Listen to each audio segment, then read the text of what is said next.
News of the times. The Clerkenwell explosion. The outrage that shocked Victorian Britain in 1867. London, 1867. A quiet December afternoon, and then a blast so violent it shattered windows half a mile away. Walls collapsed, families were buried in the rubble, and the newspapers called it the most dreadful outrage of modern times. Within hours, the city was gripped by fear, fury, and confusion. What had happened outside Clerkenwell Prison? Was it a rescue attempt gone catastrophically wrong, or something far darker? How did one man, Michael Barrett, end up being the last person ever to be publicly executed in Britain? Today we follow the chain of events from the explosion itself through the chaotic investigation that followed to the trial that left historians uneasy ever since. Because in this case the evidence was uncertain, the witnesses conflicted, and the pressure to find a culprit was immense. This is the story of the Clerkenwell explosion, the outrage that shook Victorian London, and the execution that changed British history. And in further particulars today we visit 1814, where a young woman found herself in possession of not one, not two, but three husbands, all at the same time, all slightly bewildered and all attempting to sort matters out in a London pub. A reminder, perhaps, that Regency romance was not always quite as tidy as the novels suggest. And now, if you're quite ready, do take a steadying breath as we step back to 1867. Please secure your top hat, bonnet, shawl or cravat or whatever Victorian accessory you happen to have lying about. Time travel can be a little breezy around the London rooftops. So, off we go. From the Carlisle Journal, the 13th of December 1867, another dreadful Fenian outrage. Attempt to blow up a London prison. Several lives lost and many persons injured. Yesterday, Friday afternoon, at a few minutes to 4 o'clock, a terrible explosion took place in Bowling Green Lane, Clerkenwell. Every pane of glass for several hundred yards on each side was broken. The house in which the outrage took place is blown to pieces, and the other two houses each side shattered. Several persons were fatally injured by the explosion and a number of others badly burned, including several little children. The ruins are being searched by the police and the fire brigade, and every moment portions of the wall are falling, rendering the work in progress very dangerous. The explosion took place at about 20 minutes to 4. It was unquestionably meant to release Burke and Casey, the Fenians, who are prisoners in the Middlesex House of Detention. The prison stands in the densely crowded district of Clerkenwell. The northern boundary wall fronts Corporation Lane, and that part encloses the exercise ground of the prison. It is stated that 2 men and a woman came along Corporation Lane with a costermonger's barrow containing a barrel. They canted the barrel out of the barrow against the wall of the prison and made off.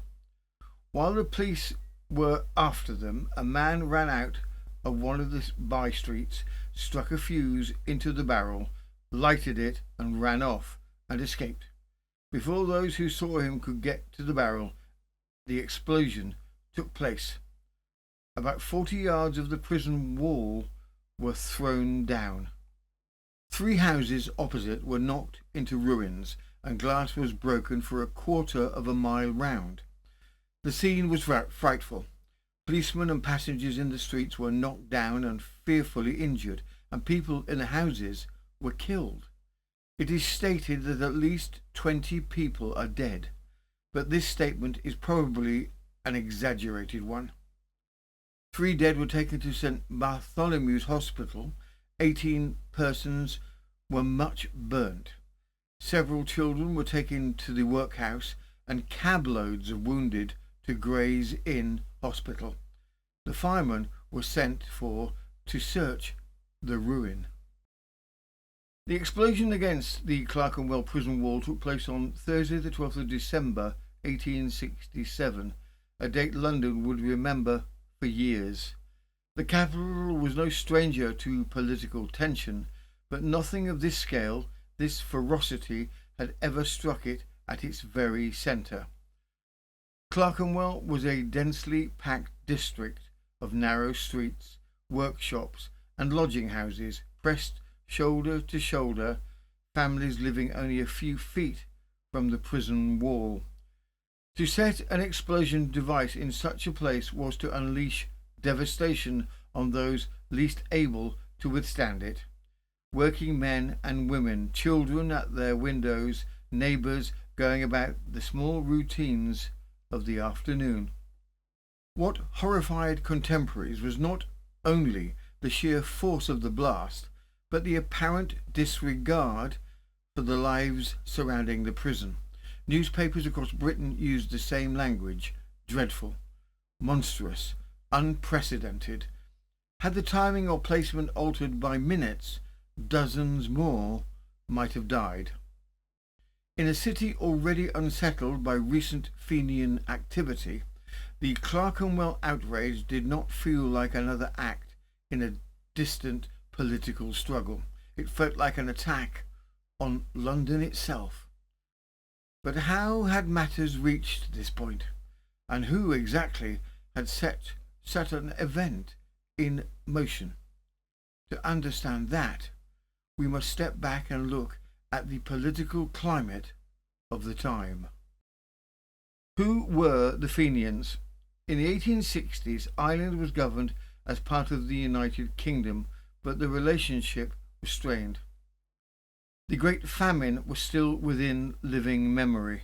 Many families had been driven abroad by poverty, and Westminster offered little sense that Irish concerns, economic, social or national, were being meaningfully addressed. From this landscape emerged a spectrum of political movements ranging from constitutional reformers to the more radical Fenians, who believed that only armed resistance could achieve an independent Irish state. Formed in the 1850s, the Fenian movement operated largely in secret and drew considerable support from the Irish diaspora. The many thousands of Irishmen and women working in Britain, the United States and elsewhere after being forced from home by circumstance. Their name came from the Fianna, the legendary warrior bands of early Irish tradition, and their mission was simple, if perilous: the establishment of an independent Irish Republic. Throughout the 1860s, several Fenian uprisings were attempted in Ireland, each swiftly suppressed, with many leaders imprisoned. By 1867, frustration within the organisation had hardened. Rescue attempts were made for captured comrades, and a small number of supporters in Britain turned to increasingly desperate tactics. It was in this charged atmosphere of failed rebellion and rising agitation that the Clerkenwell plot was conceived, not as an attack on civilians, but as an attempt to blast open the prison wall and free 2 imprisoned Fenians. The consequences, however, were catastrophic, and the devastation unleashed upon a tightly packed working-class neighbourhood horrified both public and press. From the Globe, the 14th of December 1867, the Fenian outrage at Clerkenwell. The Times says that a crime of unexampled atrocity has been committed in the midst of London. We are not a sanguinary people, and acts of wholesale murder are rare in our annals. Till yesterday could not have believed that there lived among us men capable of planning such a deed as just spread destruction over the whole neighbourhood, in order, as it is supposed, to rescue two of their accomplices who had been remanded by a magistrate and had been placed in the house of detention at Clerkenwell. It has entered into the minds of the rebels who are planning the overthrow of the Queen's government in Ireland to destroy the wall of the prison the moment the prisoners were taking exercise, and carrying them off through the gap which the explosion should create. So far as regards the effect of the powder, the experiment had been horribly successful. A vast breach had been made in the outer wall. Not less than 60 feet have been blown away, and the precincts of the prison are encumbered with the ruins. Never was the tremendous power of gunpowder more clearly shown.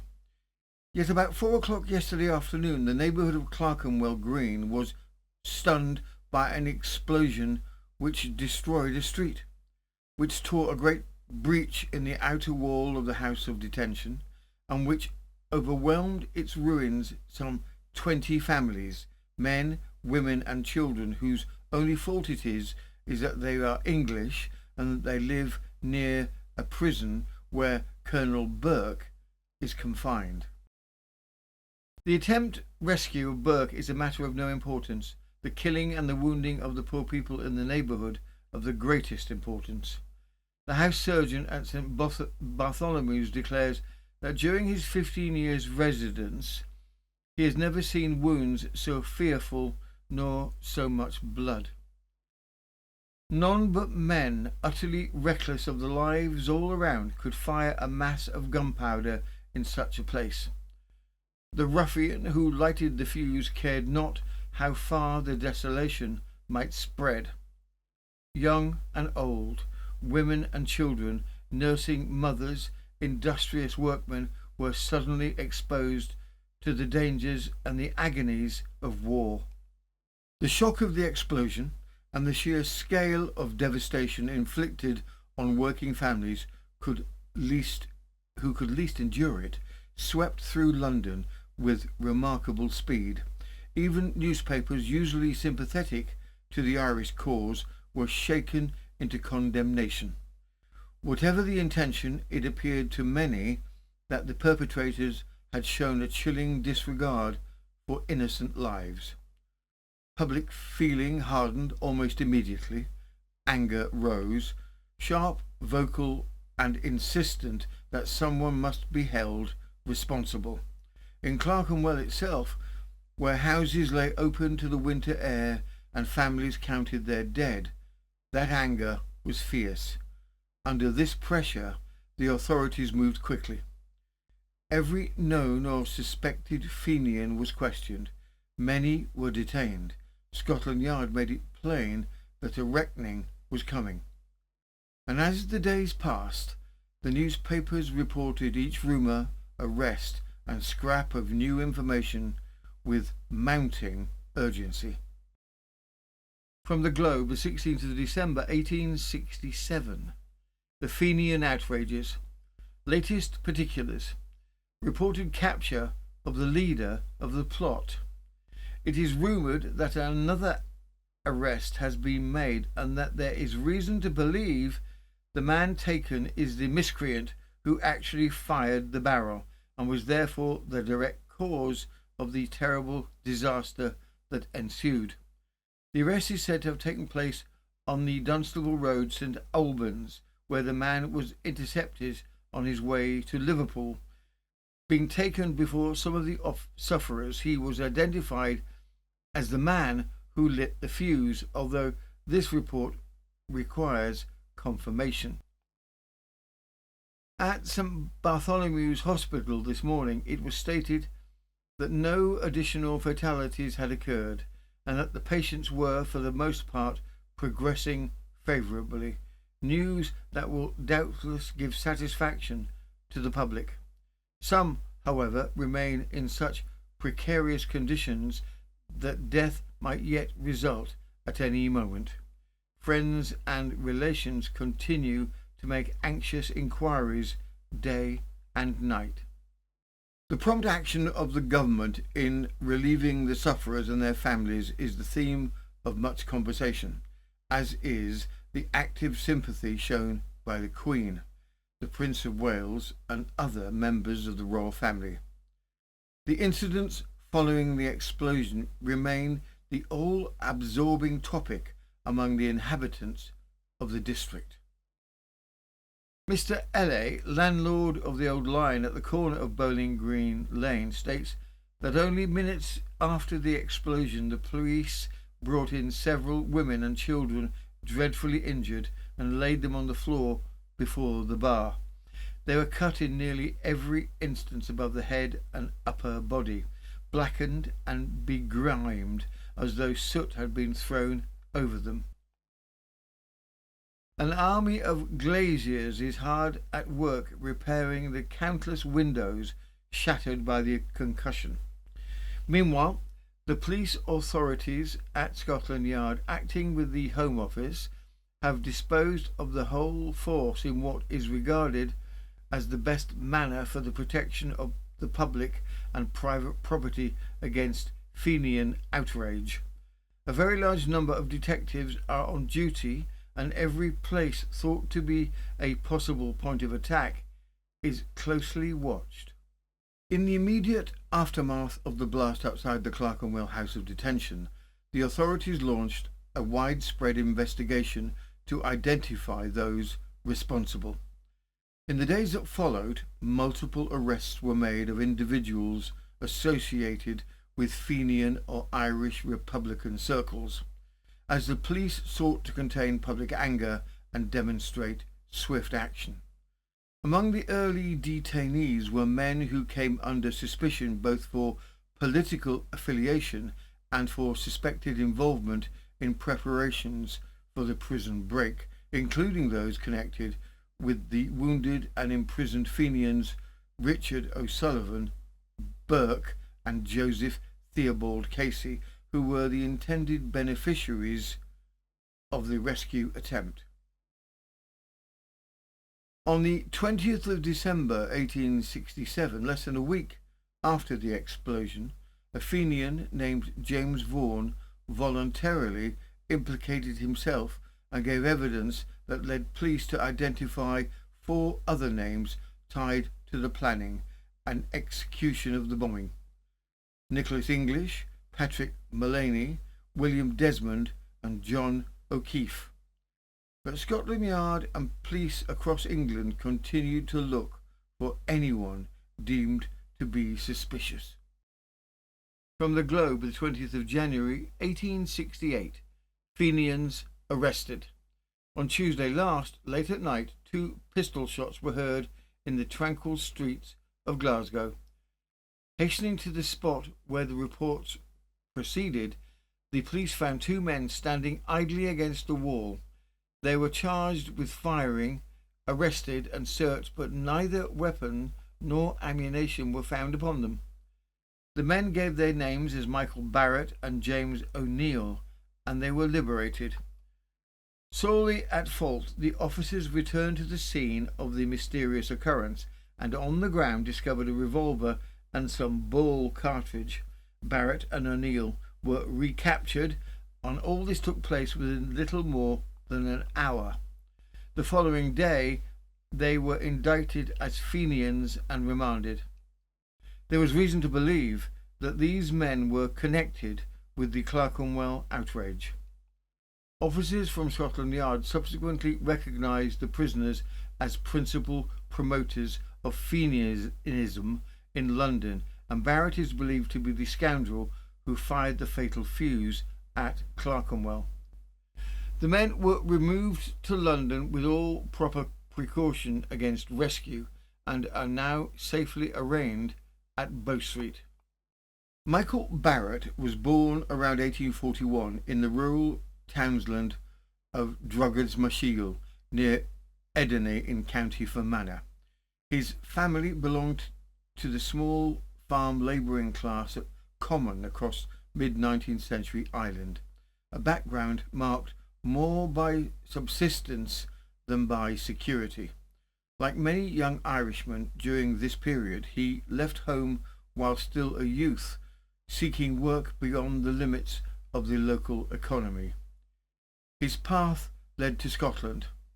Glasgow, already a centre of Irish migration, offered employment in its shipyards and docks, and Barrett found work as a stevedore, loading and unloading cargo along the busy Clyde.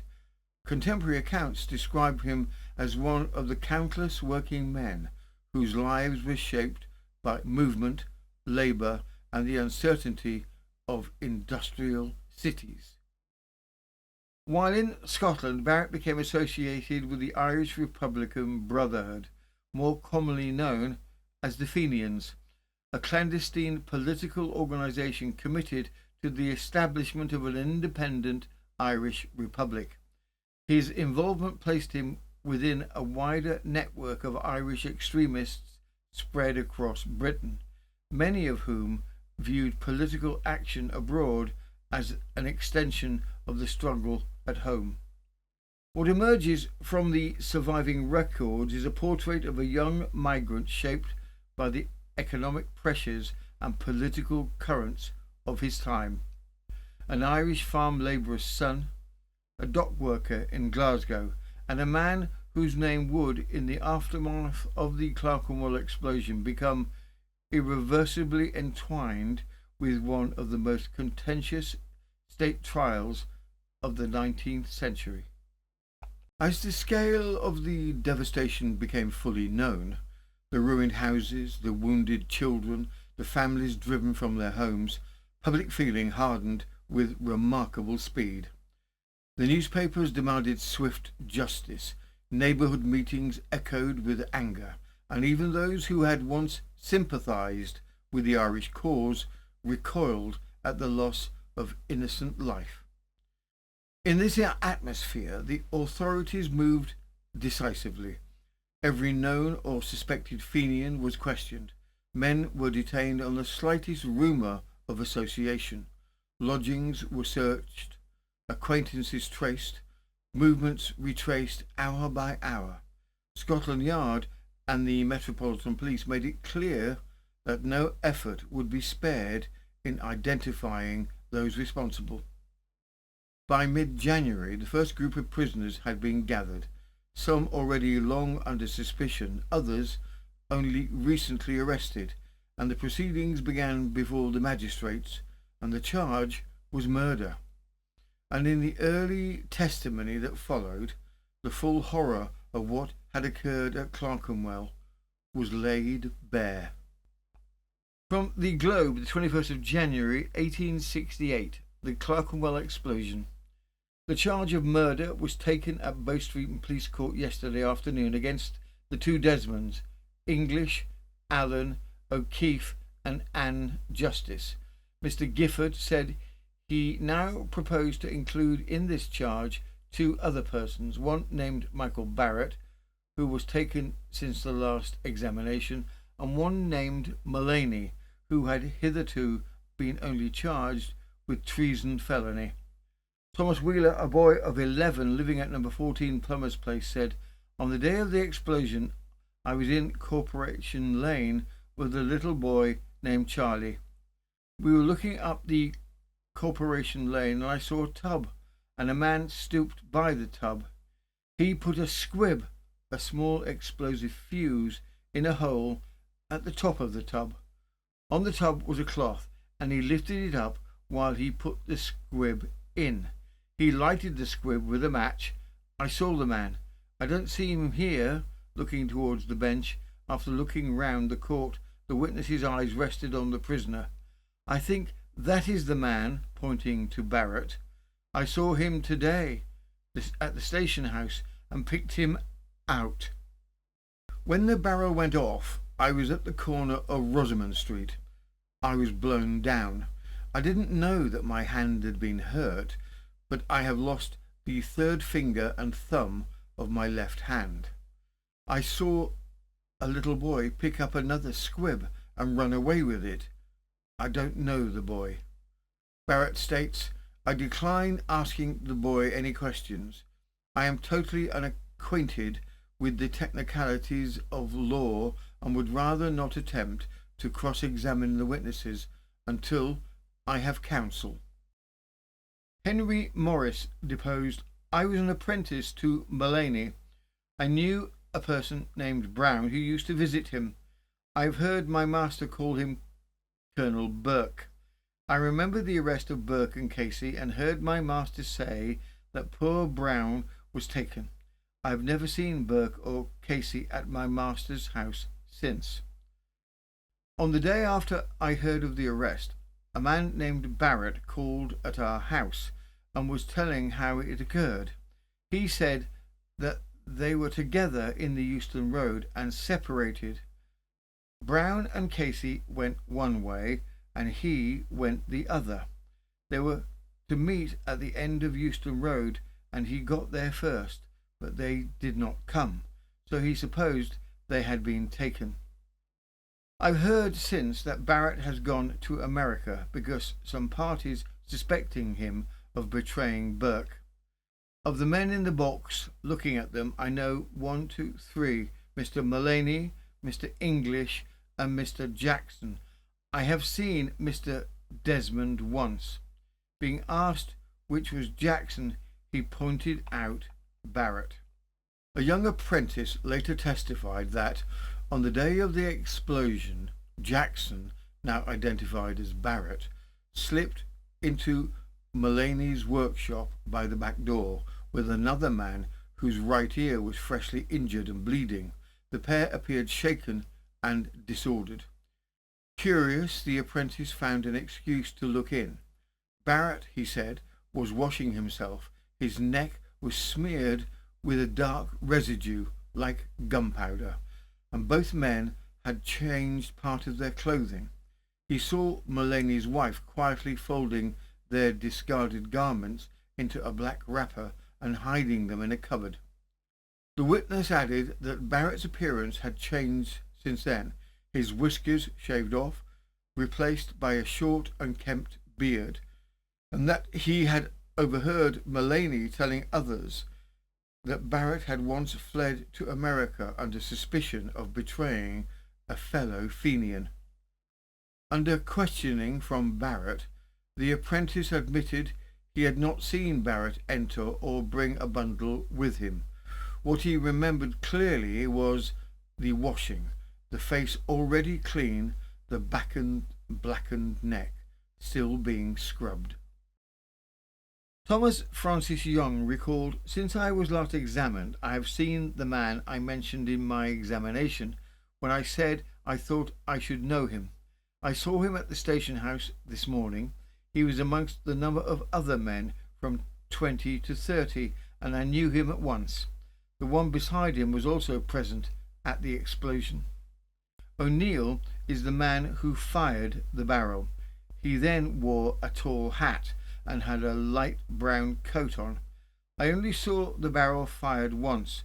I saw 2 lucifers lighted. I didn't see 2 squibs. I could almost positively swear that Barrett is the man who threw the box of lucifers. He had on a black frock coat and a tall hat. He had now a dark brown overcoat and felt hat. Although a wide circle of suspects had been brought before the magistrates in the early stages of the investigation, the focus of the case soon began to narrow.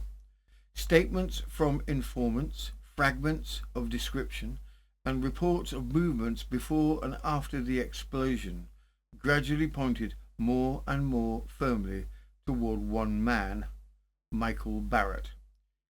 He was not helped by the fact that several witnesses claimed to recognize him under the alias Jackson, a name already circulating in police reports, nor was he assisted by a pattern familiar to 19th century courts, the introduction of evidence that did not relate directly to the Clerkenwell explosion, but which was offered to suggest character association or previous conduct.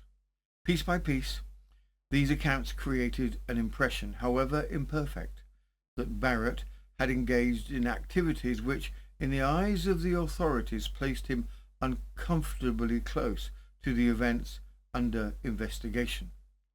It was in this atmosphere that testimony from Glasgow was introduced, testimony describing an incident entirely separate from Clerkenwell, yet used by the prosecution to argue capability, intention and familiarity with firearms. From the Globe, the 29th of January 1868. The Clerkenwell outrage. Police Constable Alexander Chisholm testified that shortly after midnight on the 13th to the 14th of January, he and a colleague were on duty near Glasgow Green when they heard three sharp reports, unmistakably the sound of gunfire, not firecrackers.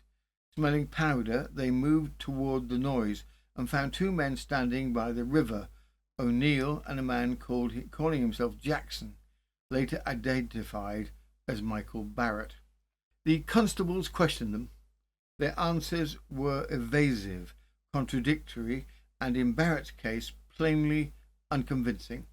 When asked how long they had been there, Barrett claimed 4 or 5 minutes, although the officers insisted the spot had been empty 10 minutes earlier. O'Neill tried to deflect the exchange with an invitation for a drink, but the officers insisted both men accompany them to the station. As they walked, Barrett suddenly broke away, lunging toward the railings with both hands in his pockets. Chisholm saw him make a throwing motion before pulling him back. Barrett brushed it off with pecuniary remarks. "I want a swim or two to myself." Nothing incriminating was found on either man at the station, only a pipe and a tobacco pouch, and with no clear charge available, they were released. But when Chisholm and his colleagues returned to the spot where Barrett had bolted, they discovered a revolver lying by the railings. Whether it had been recently fired, they could not say, but it was enough to renew suspicion. Both men were later rearrested and sent to London. As the inquiries continued throughout the winter of 1867 and 1868, the authorities gathered every fragment of testimony they could find, from informers, from acquaintances, and from individuals who came forward with recollections that were often uncertain, sometimes contradictory, and occasionally coloured by fear of association. Despite this, no single witness could state with confidence that they had seen Barrett place the barrel, light the fuse, or even stand at the prison wall at the crucial moment.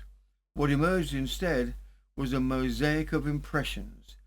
The man known as Jackson, the hurried washing of clothes, the movements between safe houses, the presence of familiar names within Fenian circles. In a case already overshadowed by public anger and political alarm, these scattered details were treated as pieces of a larger pattern, and while none amounted to definitive proof, they were sufficient to keep Barrett and several others firmly within the frame of suspicion. It was against this backdrop that the coroner resumed his inquiry into the deaths caused by the explosion, an inquiry that would, in the end, reach a stark conclusion. From the Globe, the 21st of February 1868. The late Fenian outrage in Clerkenwell. This morning, Mr. Lancaster again presided over the jury at the St. Pancras Vestry Hall for further inquiry into the circumstances attending the deaths of Martin Thomas and Humphrey Evans, who died in the Royal Free Hospital from the injuries received at the late explosion in Clerkenwell, consequent on an attempt to rescue the Fenian prisoners Burke and Casey from the house of detention. Henry Morris, an apprentice to Patrick Mullaney of number 20 Sherwood Street, Golders Green, said he had recognised Jackson, who was with a man named Patton. They came into his master's shop on the Friday evening after the explosion and washed themselves and changed their clothes. Patton's right ear was cut. Jackson, who came from Scotland, was frequently at his master's shop. He had seen Burke there and his sister, Mrs. Berry, Casey's brother, English, and William Desmond, but not Timothy Desmond nor Anne Justice. In reply to a question, said the names of Jackson and Patton were assumed. They knew who Jackson was, for that was the prisoner Barrett. By the coroner, when witness saw Jackson and Patton, they were about washing themselves. They did not appear agitated. He did not hear them say anything about the explosion that had occurred. Their faces appeared to be black with something. James Vaughan, one of the informers, said he had been to Millbank and recognised Barrett. He had seen him in company with others during the first week in December and about 4 to 5 days after he saw him with English.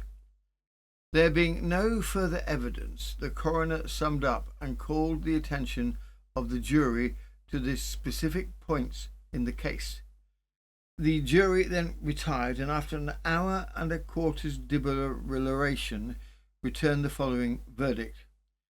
We find that Martha Thompson and Humphrey Evans lost their lives through injuries received by the late explosion at Clerkenwell, and that the jury find a verdict of willful murder against Michael Barrett, Timothy Desmond, William Desmond, Nicholas English, John O'Keefe, Patrick Mullaney, and Anne Justice, and others not in custody.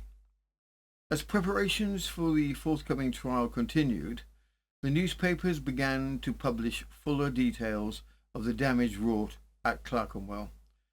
The public had already grasped the scale of the blast, but the official returns offered a more sobering measure, a list of those who had died as a direct result of the explosion. What these columns could not capture were the many dozens who had survived with lifelong injuries, children disfigured, labourers crippled, families left without means, nor did the figures account for the destruction of more than 40 dwellings in the surrounding streets, homes occupied almost entirely by working families whose lives were precarious even before disaster struck. In the weeks following the explosion, stories circulated of burns, fractures, and losses that would never fully mend. Young Thomas Wheeler, aged 11, was one of many whose injuries, the loss of several fingers, did not appear in any official register, yet formed part of the unseen toll borne by the district. It was against this backdrop of bereavement, injury, and hardship that the Registrar General's report was released, a stark enumeration of the dead, each line representing a life ended or altered beyond recovery. The Registrar General's return provided the first official list of the dead, a stark document stripped of all emotion. It recorded only the fatalities, not the dozens of mutilations or long-term injuries left in the blast wake. Among the entries, a brass finisher, 47, found dead on arrival at St. Bartholomew's Hospital, fractured ribs, ruptured heart and lung, died instantly. The wife of a tailor, 36, wounds to the face and neck, hemorrhage and suffocating within minutes. A coppersmith's daughter, aged 7, severe injuries, death within half an hour. A linen draper, 66, died of injuries linked directly to the explosion. A warehouseman's daughter of 12, career brought on by terror following the blast. The wife of a baker, 61, paralysis accelerated by the fright of the explosion. Each entry concluded with the coroner's stark judgment, willful murder. From the wide net cast in the weeks after the explosion, the fields of suspects steadily narrowed. Of the 8 individuals originally named in the coroner's verdict, 6 were now committed for trial. The case, already charged with political tension and public grief, was set to unfold before the full scrutiny of the courts. Interest in the proceedings was extraordinary. Reports appeared not only in the London papers, but in regional journals throughout England, Scotland and Ireland. Editorials, letters to the press and street corner discussions all reflected the same preoccupation: who had been responsible for the blast at Clerkenwell and how the law would now address it. When the trial opened in April 1868, it did so under intense public attention. The courtroom was filled with officials, observers and representatives of every major newspaper, all gathered to witness one of the most consequential prosecutions of the decade. From the Globe, the 20th of April, 1868, the Fenian trials. Before Lord Chief Justice Cockburn and Baron Bramwell. The court was crowded long before the judges took their seats at 10:30. Aldermen and civic dignitaries filled the bench behind them, signalling the significance attached to the proceedings. The prisoners were brought to the bar. William Desmond, 38, shoemaker; Timothy Desmond, 40, tailor; Nicholas English, 40, tailor; John O'Keefe, 25, bootmaker; Michael Barrett, alias Jackson, 27, and Anne Justice, 22, a married woman. Each pleaded firmly, "Not guilty," and Anne Justice added quietly, "I know nothing about it." The Attorney General reminded the jury that, although public feeling had been strongly stirred by the outrage, they must attend only to the evidence laid before them. He stated he would prove that 4 of the prisoners belonged to the Fenian Brotherhood, a society, he said, sworn to sever islands from the cause and rule of the English crown. He then outlined the apprehension of Burke and Casey, their confinement in the house of detention at Clerkenwell, and the alleged roles of the prisoners in the explosion, an act which, he declared, was almost certainly suggested by Burke himself. Although all 6 prisoners were charged with murder arising from the Clerkenwell explosion, it quickly became apparent that the Crown's case did not fall evenly upon them. The prosecution relied heavily on circumstantial evidence, informants' statements already aired at the inquest, recognitions of aliases, Fenian associations, and fragments of movements before and after the blast. Its aim was to show a joint enterprise, a collective plot to free Burke by destroying the prison wall. But as witness after witness took the stand, the evidence against most of the accused appeared thin, speculative, or rooted in doubtful recollection. For the Desmond brothers, Nicholas English, John O'Keefe and Anne Justice, the Crown could show meetings, sympathies and associations, but nothing linked them directly to the placement of the barrel, the lighting of the fuse, or even their presence at Clerkenwell that afternoon. Many statements amounted to little more than "I have seen him with others. They lodged together. He supported the cause." This was nowhere near enough. Recognition problems. Witnesses frequently contradicted one another when asked to identify individuals, especially Jackson, the alias Barrett was allegedly to have used. Some were confident, others hesitant, some altered their statements entirely. With the informants often cooperating under reward, fear or political pressure, the defence urged caution and the jury listened.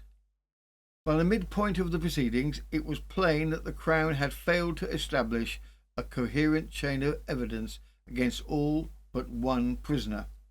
Whether by determination or necessity, neither prosecution nor public opinion was prepared to see the entire dock cleared without a guilty party, and across the many unreliable strands, one name surfaced more persistently than the others: Michael Barrett, the alias Jackson. Several witnesses with varying degrees of certainty identified Barrett as the man known as Jackson, seen repeatedly in Fenian company in the days surrounding the explosion. The washing and changing of clothes, the testimony from Golden Square, a man arriving blackened, washing himself and changing garments on the night of the blast, was interpreted as powerfully suggestive, although entirely circumstantial. The Glasgow firearms incident, Barrett's encounter with Glasgow police, the discarded revolver and the smell of powder irrelevant to Clerkenwell itself, was nevertheless presented as evidence of weapons familiarity, evasive conduct, and involvement in clandestine activity. Informant evidence. James Vaughan's testimony placed Barrett in company with those believed to have planned the rescue attempt. His statements were inconsistent but pointed unmistakably in Barrett's direction. Barrett's defence. Barrett held throughout that he was innocent.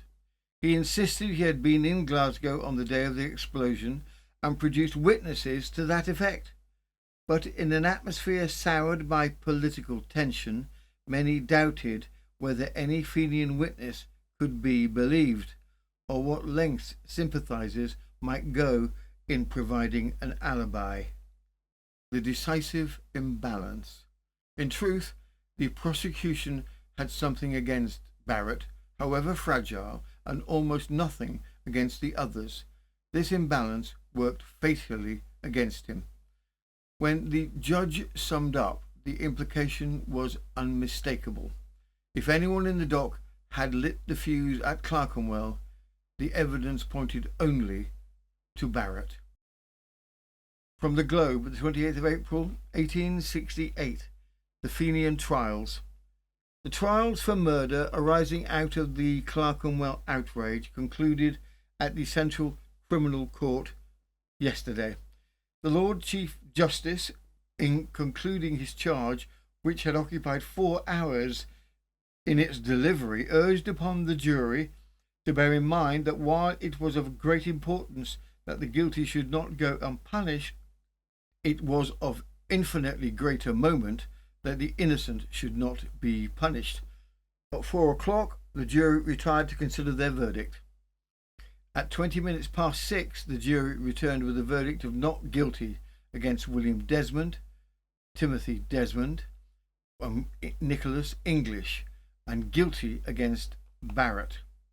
When the jury returned, the courtroom fell into a silence remembered by many who were present. The verdict, guilty against Michael Barrett, landed with a weight shaped not only by the evidence, but by the profound shock that still lingered across the capital.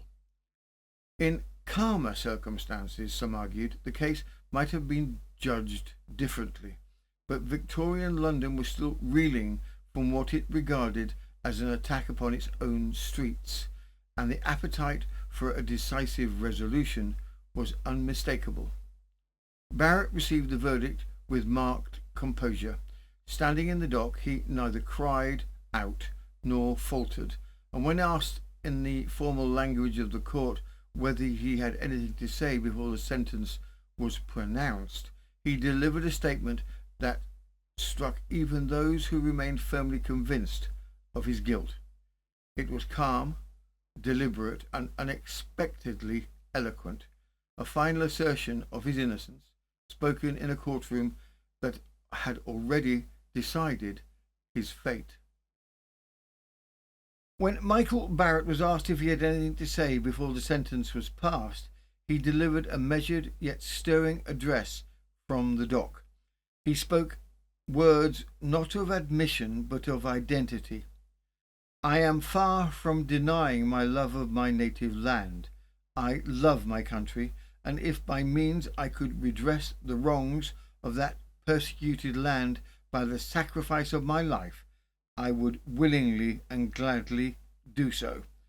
The press noted it is as a most remarkable speech, rich in protest at the evidence, yet it changed neither the jury's mind nor the judge's sentence. From the Globe, the 28th of April, 1868. The Lord Chief Justice addressed the convict, said, Michael Barrett, you have been found guilty, and after the most patient trial of the crimes of willful murder and willful murder committed under circumstances of a most terrible character, I cannot but say that I acquiesce entirely in the propriety of the verdict which the jury have pronounced. It is impossible to entertain any other conviction, and that you are the man who was mixed up in these proceedings, and that yours was the hand that set fire to that barrel of gunpowder from which all the disastrous consequences ensued. Your crime is a grievous one. It is a singular atrocity, and I can hold out no hope to you that your sentence will be averted. You have had as patient and as fair a trial as ever a man who was on trial for his life. There may be discrepancies in the evidence, as there always are in some of the statements in a case of this kind, but the main points of the case have been abundantly established. I have no more to say. I have only to pass upon you the dread sent him, said the law, which is that you be taken to the place whence you came, and thence to the place of execution, and that there you be hanged by your neck until you are dead, and that your body be buried in the prison in which you shall be last confined, and may the Lord have mercy upon your soul. The prisoner, his speech having made a profound impression upon the auditory, listened unmoved, and with an air of modesty and quiet resignation to the sentence passed up on him, and then firmly he retired from the dock. Yet almost as soon as the sentence was delivered, doubts began to surface. Quietly at first, murmurs in print, uneasy conversations in legal circles, and then more openly as commentators questioned whether the evidence against Barrett had ever truly matched the certainty of his conviction. The horror of the Clerkenwell explosion still weighed heavily on London, but no one disputed that justice was required. But some now wondered whether the man condemned to hang was the same man who had stood beneath that prison wall with a fuse in his hand. Witness identifications had wavered, timelines had blurred, much of the case had depended on association rather than direct proof, and so, in the days and weeks following the verdict, a troubling question persisted. Had the jury found the right man? Or had the sheer magnitude of the crime demanded a conviction that the evidence itself could not fully support? From the Globe, on the 9th of May, 1868, the condemned Fenian Barrett. Few great state trials have ever been so long delayed and so patiently conducted as the recent trial of the men charged with the perpetration of the dreadful outrage at Clerkenwell, a crime unexampled in its atrocity and in the lamentable nature of its effects. A verdict of not guilty was found in the case of the majority, but one was convicted and was informed by the judge that little hope of mitigation of his sentence could be held out to him. Nevertheless, considerable efforts are now being made to obtain a remission of his sentence. There can be doubt that Michael Barrett is either absolutely innocent or guilty in the highest degree. The defence set his trial that of an alibi, which attempted to prove that he was absent in Glasgow at the time of the explosion. There were, however, a considerable number of witnesses who swore positively to his presence in London and his complicity in the dark deed, and their evidence obtained the credit of the jury. Now, however, an inquiry has been set foot, and numerous affidavits have been brought to the Home Office to prove the truth of his alibi. From the Globe, the 11th of May 1868, the convict Barrett. The Home Secretary has ordered a respite of the sentence of death passed on Michael Barrett for participation in the Clerkenwell outrage until the completion of the investigation, which is now proceeding into the truth of the alibis set up for the prisoner on his trial. The respite extends over 7 days from tomorrow. A communication to this effect was received last night at the jail of Newgate, where preparations were actively proceeding for the execution, which was fixed for tomorrow morning. Petitions were drawn up, affidavits renewed, and 2 brief respites were granted while the Home Office reconsidered the evidence. Michael Barrett's own elderly mother reportedly walked miles through the snow to plead for clemency on behalf of her son, a detail that deeply touched even those with no sympathy for the Fenian cause. Supporters argued that the uncertainties raised during the trial deserved fresh scrutiny. Others appealed simply for mercy where doubt existed. But after reviewing the material laid before it, the Home Office declared that it could find no grounds to interfere with the jury's decision. Whatever misgivings lingered in some quarters, the sentence would stand. From the Globe, the 26th of May, 1868, the execution of Barrett this day. Michael Barrett, the man condemned to death for the Clerkenwell murders, was executed this morning in front of Newgate. So early as 11 p.m. last night, there were nearly 2,000 persons present at the Old Bailey, and the public houses in the neighbourhood, of course, profited considerably by their presence. Doubtless some additional interest was lent to the proceedings today in the eyes of a certain class of the population by the fact that this was the last execution which will take place in public. Asked to the alibi which has been set up on behalf of the prisoner, Barrett himself was not very sanguine of its success, and the public will be satisfied with Mr. Hardy's statement in the House of Commons last night on the subject. The matter has been investigated thoroughly by the Lord Chief Justice with his usual acumen, and it is upon his representations combined with personal investigation of the case that the Home Secretary acted. The result of further information that had been obtained by the authorities since the trial leaves no doubt that the man Burke was the prime mover in the Clerkenwell affair, and that it was he who projected in the first instance the diabolical project of blowing up the wall of the prison regardless of the consequences. For a time which in the suspense of feeling seems to be much longer than it really was, Calcraft proceeded to place Barrett under the rope and to fix the noose around his neck. The prisoner stood firmly even in the brief space when, after the hangman had shaken hands with him, he left him entirely alone on the scaffold, and a moment later the drop fell and Michael Barrett paid the penalty of his crime. Was the right man convicted for the explosion at Clerkenwell, or did a horrified public, a furious press, and a government under enormous pressure settle upon the man most conveniently placed before them? Michael Barrett's execution did not silence the doubts. If anything, it stirred new ones. Broadside ballads appeared in the weeks that followed, sung in streets and alehouses, printed cheaply, purchased for pennies. Some denounced the outrage in uncompromising terms.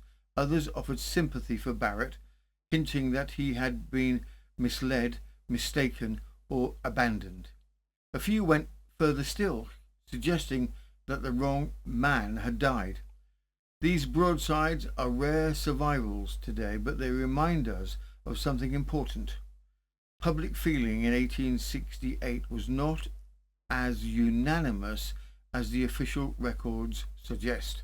Even then, even in the immediate aftermath, the edges of uncertainty were already visible. What happened at Clerkenwell was undoubtedly a dreadful calamity, an explosion that tore through a crowded London neighbourhood and left grief in every direction. Whether the man who paid the ultimate price was truly its author is a question that has lingered for more than 150 years, and perhaps, as with so many Victorian cases, the truth now lies somewhere between the documents, the testimonies, and the silence they leave behind. Further particulars. For today's further particulars, we turn away from dynamite and detectives and instead wander back to 1814, a gentler era, we are often told, although the evidence does not always support the rumour. At the Marlborough Street Police Office, a rather domestic disturbance was brought before the magistrate.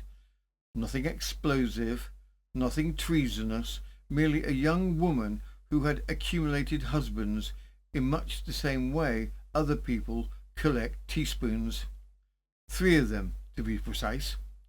What followed was a scene of marital musical chairs involving a doctor, a housekeeper, a search warrant, 2 gentlemen shedding emotional tears, and one highly determined lady who appears to have treated matrimony as a sort of ongoing subscription service. It is, as you will hear, not entirely clear whether the law or the husbands were more bewildered by the arrangement. From the London Moderator and National Advertiser, October 1814, a woman with 3 husbands. A very singular case, blended with much moral guilt, came before G. Hicks, Esquire, the sitting magistrate at Marlborough Police Station yesterday. Mrs. Hooker, alias Lang, alias Bedstead, was charged with bigamy in marrying 3 husbands. The story is as follows. The prisoner, who is a well-looking young woman, formerly lived as a housekeeper with the Dr. A medical gentleman of considerable practice, and from his service she married her first husband, Hooker. It was known to the doctor that the man and wife did not agree, and they ultimately separated. A short time after this, Lang paid his addresses to Mrs. Hooker, and although he knew Hooker was alive, he betrothed her. Dr. A, her former employer, advanced £10 upon this occasion to make the parties comfortable, which the husband paid by instalment. In the course of 4 years of domestic strife, Hooker, the first husband, died in earnest, and the lady, not content with the second husband, Lang, found an opportunity, whilst husband 2 was at his daily work, to elope from him with the third husband, Bedstead, who lodged in the house of Lang, the second husband, providing herself with the furniture of the house. Bedstead, the third husband, knew she was married to Lang, his landlord, the second husband, and that he had so married her whilst her first husband was living, and he had only enjoyed her social society a fortnight.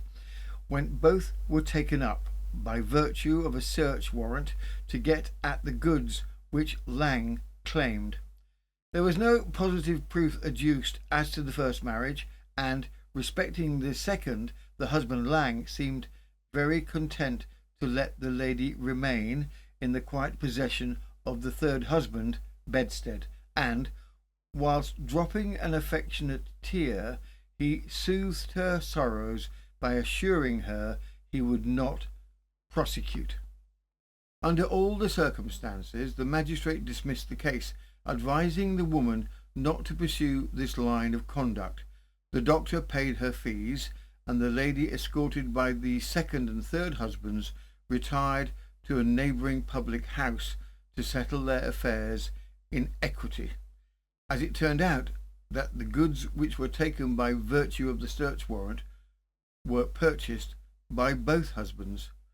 The second marriage is invalidated by law, but that of Bedstead, the third husband, is legal and is entitled to his prize. That concludes our journey through questionable justice, Victorian tempers, and the final public execution on British soil.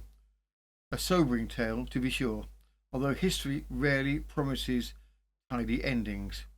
Right then, you at the back, yes, you, the one quietly finishing the cheese you swore you didn't bring into the auditorium. The episode is over. Do gather your things, adjust your bonnet, secure your cravat, and make your way briskly but decorously to the exits. Mind the step. It's been uneven since 1834, and no one has ever agreed that who would fix it. And if you've enjoyed today's episode, or merely wish to assist a small Victorian research team surviving on tea and stubbornness, do consider giving the video a like and a subscribe. It helps more than you might imagine. In fact, we are reliably informed, well, Holmes is allegedly looking into it, that spotting the hype button is the equivalent of providing 20 likes in a single click. Possibly this explains why it remains such an elusive little creature. Rumour has it you have had a better chance of seeing it on your mobile device than anywhere else. Why must these things be so tricky? We don't know. We merely report the mystery as found. This has been News of the Times, and I am Robin Coles, part-time inspector of dubiously labelled powder jars, assistant deputy commissioner for umbrella misplacement, and honorary keeper of the Victorian tea trolley of justice. If you discover something in your cupboard labelled harmless household substance, probably best not test the theory. Pop it in the bin, straighten your cravat, and call it a moral victory. Until next time, stay curious, stay safe, and keep the lamps trimmed.